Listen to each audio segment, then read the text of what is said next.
انت لسه متجوزة جديد وعايشة في بيت العيلة، حاسة انك داخلة حرب، مشاكل بيت العيلة كتير.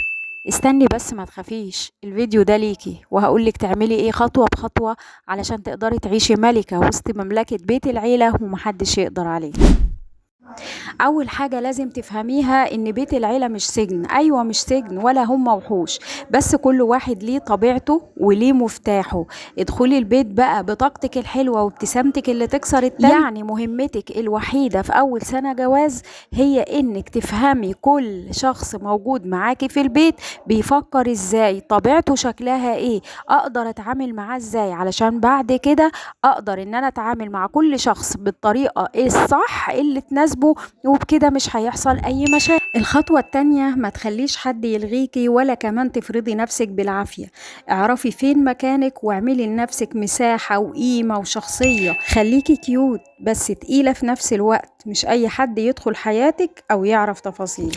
احنا اتفقنا سنة اولى جواز انا ماشية بمبدأ اخد ما اديش، يعني أنا بسمع أكتر ما بتكلم، باخد أكتر ما بدي. الخطوة التالتة، السيطرة الناعمة. الست الشاطرة مش اللي تعلي صوتها، لا، دي اللي بتعرف تمشي الدنيا بصوت واطي. اعملي أكلة حلوة، كلمة حلوة، ساعدي وقت ما تحبي باللي تقدري عليه، مش وقت ما يفرضوا عليكي وحاجات فوق طاقتك. في يوم من الأيام هتزهقي وهيصبح الفرض ده ما انتش قادرة تعمليه وهتمرضي وتتعبي. فانتي لازم تدي على قد طاقتك ومجهودك، ما تعليش على نفسك. يعني انتي المفروض توازني الامور، وخلي ليكي روتينك الخاص، يوم لنفسك، وقت لهواياتك حتى لو نص ساعة علشان مخك تفصل وتقدري تستمري. الخطوة الرابعة، امتصي المشاكل بس بحساب. هيقولوا عليكي طيبة، تمام، بس خلي الطيابة دي بقى بحدود. ما تخليش مثلا حد يرمي عليكي شغل البيت كله، ولما تحسي ان في حاجة مش مريحة بالنسبة لك اتكلمي بهدوء لكن بحزم. الخطوة الخامسة بقى، دوري على الحليف. في كل بيت عيلة هتلاقي فيه واحدة دايما بتكون العقل اللي ممكن يكسبك أو يخسرك كل حاجة. قربي منها، افهميها.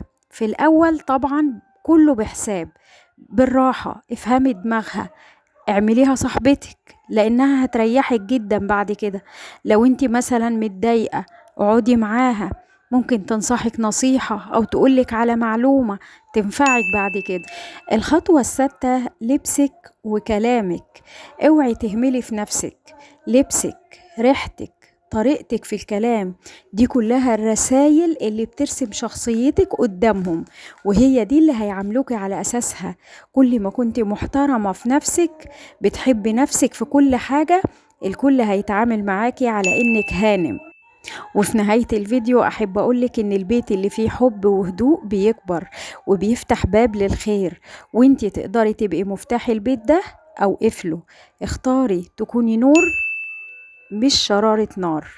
وأخيرا، لو الفيديو ده عجبك ما تنسيش تعملي لي لايك واشتراك في القناة وشير لأي واحدة عايشة في بيت عيلة ومحتاجة الكلمتين دول. واكتبي لي بقى في الكومنتات ايه اكتر حاجة بتضايقك في بيت العيلة. وفي نهاية الفيديو احب اشكركم واقول لكم انتظرونا في الفيديو الجاي.